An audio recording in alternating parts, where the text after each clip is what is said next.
জয় জগন্নাথ। আপনারা জানেন জগন্নাথ দেব অন্য কেউ নয়, তিনি হলেন পরম ব্রহ্ম জগৎ পালক, শঙ্খ চক্র গদা পদ্মধারী শ্রী হরিনারায়ণ বিষ্ণু। জানেন, হিন্দু পুরাণ ও বিভিন্ন প্রাচীন গ্রন্থাবলী থেকে জানা যায় যে সৃষ্টিকার্যের আরম্ভের সময় থেকে জগৎ পালক শ্রী হরিনারায়ণ বিষ্ণু দিনের বিভিন্ন সময়ে তার অলৌকিক 4 ধামের যাত্রা করতেন। আর এই 4 ধাম হল বদ্রীনাথ ধাম, দ্বারিকা ধাম, জগন্নাথপুরী ধাম ও রামেশ্বরম ধাম। ভগবান নারায়ণ ভারতের উত্তর প্রান্তে পর্বত শিখরে অবস্থিত বদ্রীনাথ ধামে স্নান করে তার দিনের আরম্ভ করতেন। তারপর বদ্রীনাথ থেকে প্রভু দ্বারিকা ধামে গিয়ে বস্ত্র পরিধান ও শৃঙ্গার করতেন। সেখান থেকে প্রভু পুরী ধামে গিয়ে ভোজন করতেন এবং দিনের সর্বশেষে চতুর্থ ধাম রামেশ্বরমে গিয়ে বিশ্রাম নিতেন। এইভাবে প্রভু হরিনারায়ণ অলৌকিক 4 ধাম ভ্রমণের মধ্যে দিয়ে তার দিন অতিবাহিত করতেন। তারপর সময়ের চাকা বইতে থাকে। সত্য, ত্রেতা, দাপর, অবশেষে কলিযুগের বিভিন্ন যুগে প্রভুর সেই অলৌকিক ধাম প্রভুর ইচ্ছায় জগৎ কল্যাণের জন্য লৌকিক ধামে পরিণত হয়। প্রভু সেইখানে প্রতিষ্ঠিত হন। প্রভুর সেই অলৌকিক 4 ধামের অন্যতম ধাম পুরী ধাম, যা জগৎ কল্যাণের জন্য আজ লৌকিক ধামে পরিণত হয়েছে। প্রভু এখানে বড় ভাই শেষনাগের অবতার বলরাম, ছোট বোন মহামায়া আদি শক্তির অবতার সুভদ্রার সাথে স্বয়ং জগতের ধারণ পালন কর্তা জগতের নাথ জগন্নাথ রূপে বিরাজমান। প্রভু যে কলিযুগে জগতের কল্যাণের জন্য জগন্নাথ রূপে বিরাজিত হবেন, তখন তার রূপই বা কেমন হবে? সেই ঘটনার প্রারম্ভ হয়ে গিয়েছিল দাপর যুগ থেকে। দাপর যুগে শ্রীকৃষ্ণ তখন গোপ বালক থেকে দ্বারকার রাজা, দ্বারকাধীশ শ্রীকৃষ্ণে পরিণত হয়েছেন। বিশ্বের সবচেয়ে শক্তিশালী সেনা নারায়ণী সেনার সেনাপতি তিনি। একদিন তিনি সোনার পালঙ্কে ঘুমিয়ে আছেন। প্রভুকে ঘিরে বসে আছেন তার স্ত্রীয়েরা। রানীরা ভাবেন, প্রভু আজ বিশ্রাম থেকে উঠে নিশ্চয়ই আমাদের নাম করবে, আমাদের প্রশংসা করবে।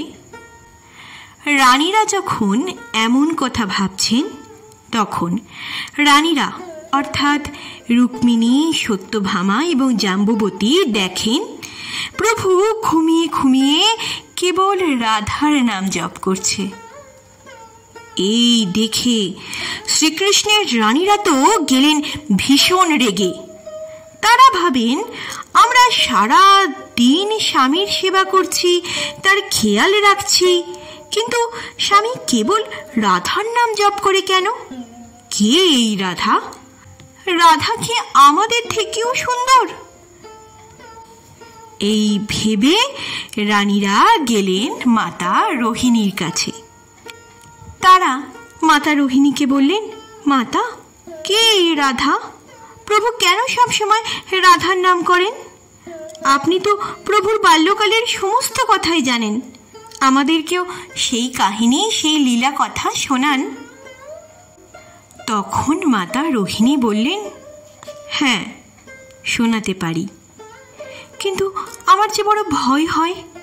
যদি বৃন্দাবনের কথা, বৃন্দাবনের লীলা কাহিনী, গোপীদের কথা, কৃষ্ণের কানে যায়, তাহলে কৃষ্ণ সব ছেড়ে আবার না সেই বৃন্দাবনে গোপীদের নিঃস্বার্থ ভালোবাসার কাছে ফিরে যায়।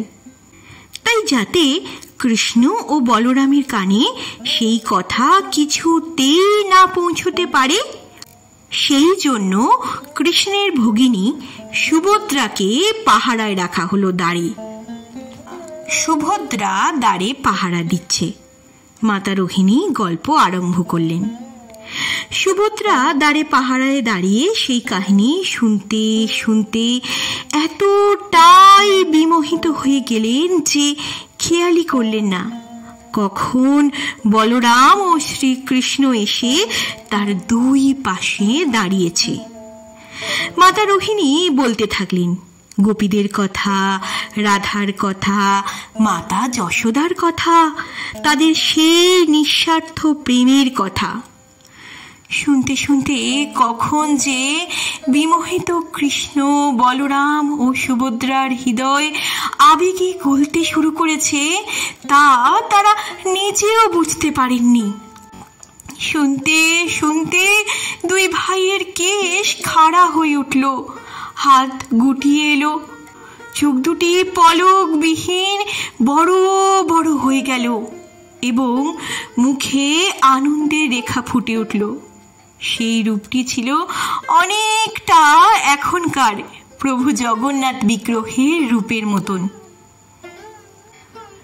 এদিকে পরম ব্রহ্ম শ্রীকৃষ্ণের এমন অবস্থা দেখে দেবতাগণ স্বর্গ থেকে ছুটে এলেন। তারা ছুটে এসে শ্রীকৃষ্ণের স্তুতি করতে লাগলেন। তাদের স্তুতিতে সন্তুষ্ট হয়ে শ্রীকৃষ্ণ, বলরাম, সুভদ্রা আবার আগের দেহ ধারণ করেন। কিন্তু শ্রীকৃষ্ণ দেবগণকে এই বরদান দিলেন যে তাদের তিনজনের এই রূপ কলিযুগে উৎকল প্রদেশে জগতের কল্যাণের জন্য জগন্নাথ রূপে পূজিত হবে। প্রভু স্বয়ং সেখানে ভাতা বলভদ্র, বোন সুভদ্রার সাথে জগতের নাথ জগন্নাথ রূপে জগৎবাসীর পুজো গ্রহণ করবেন। এ তো গেল জগন্নাথ মূর্তির আদি কাহিনী। এবার শুনব প্রভু নীলমাধবের কাহিনী। এই ঘটনার প্রারম্ভ দাপর যুগে। দাপর যুগে শ্রীকৃষ্ণের জগন্নাথ রূপে দেখা দেবার পর কেটে গেছে অনেকটা সময়। কুরুক্ষেত্রের যুদ্ধ অবসান হয়েছে, পাণ্ডবগণ রাজ্য শাসন করছে। অথচ মাতা গান্ধারীর অভিশাপে শ্রীকৃষ্ণের বংশ ধ্বংস হয়েছে।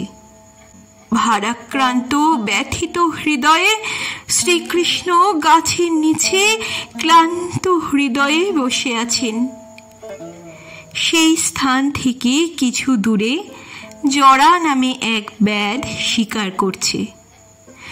দূর থেকে জরা শ্রীকৃষ্ণের রাঙা চরণকে পাখি ভেবে ভুল করে বাণ মারে, আর সেই বাণের আঘাতেই শ্রীকৃষ্ণ মানব দেহ ত্যাগ করে বৈকুণ্ঠে যাত্রা করলেন।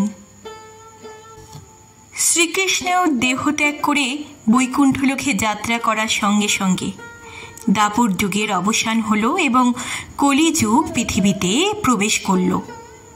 এদিকে কৃষ্ণের মৃত্যুর খবর পেয়ে অর্জুন ছুটে এলো। কৃষ্ণের দেহ দাহ সৎকার হলো, কিন্তু দাহ হবার পরেও অর্জুন দেখলেন কৃষ্ণের গোটা দেহ পুড়লেও তার দেহের কিছুটা অংশ আগুনে পোড়েনি। অনেকে বলেন এটি শ্রীকৃষ্ণের হৃদয়, আবার অনেক কাহিনীতে পাওয়া যায় এটি তার নাভিদেশ। তখন দৈববাণী হলো। দৈববাণী বলল, ইনি সেই পরম ব্রহ্ম। অর্জুন, এই অংশকে সমুদ্রে নিক্ষেপ করো। অর্জুন দৈববাণী অনুযায়ী তাই করল।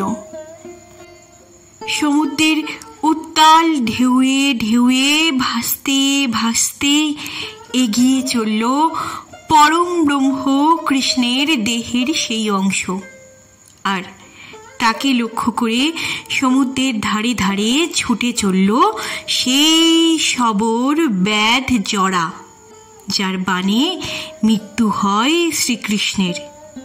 কৃষ্ণের দেহের অংশের পিছনে ছুটতে ছুটতে একসময় ক্লান্ত হয়ে ব্যাধ জড়া বিশ্রাম নেওয়ার জন্য শুয়ে পড়লেন। সেই সময় কৃষ্ণ তাকে স্বপ্নে দেখা দিলেন। কৃষ্ণ বললেন, কাল ভোরে আমাকে তুলে নে, এখন থেকে তোর বংশধর শবরদের হাতেই পুজো নেব আমি। সেই থেকে নীল মাধব রূপে তিনি পূজিত হতে থাকলেন শবরদের কাছে। আপনারা শুনছিলেন স্টার অডিবেল। স্টার অডিবেলে আমাদের আজকের নিবেদিত গল্প ছিল জগন্নাথের আদি স্বরূপ। গল্পটি শ্রীকৃষ্ণ নীল মাধব রূপে শবরদের কাছেই পুজো পেতে থাকলেন, কিন্তু নীলমাধব থেকে জগন্নাথ পুরীর মন্দির নির্মাণ এবং কিভাবে তিনি জগন্নাথ রূপে সেখানে প্রতিষ্ঠিত হলেন, গল্পের পরবর্তী অংশ আমরা আগামীকাল শুনব। আজ তবে এতটুকুই। যাওয়ার আগে আপনারাও আমার সাথে আর একবার বলুন, জয় রাধা মাধব, জয় জগন্নাথ, জয় জগন্নাথ।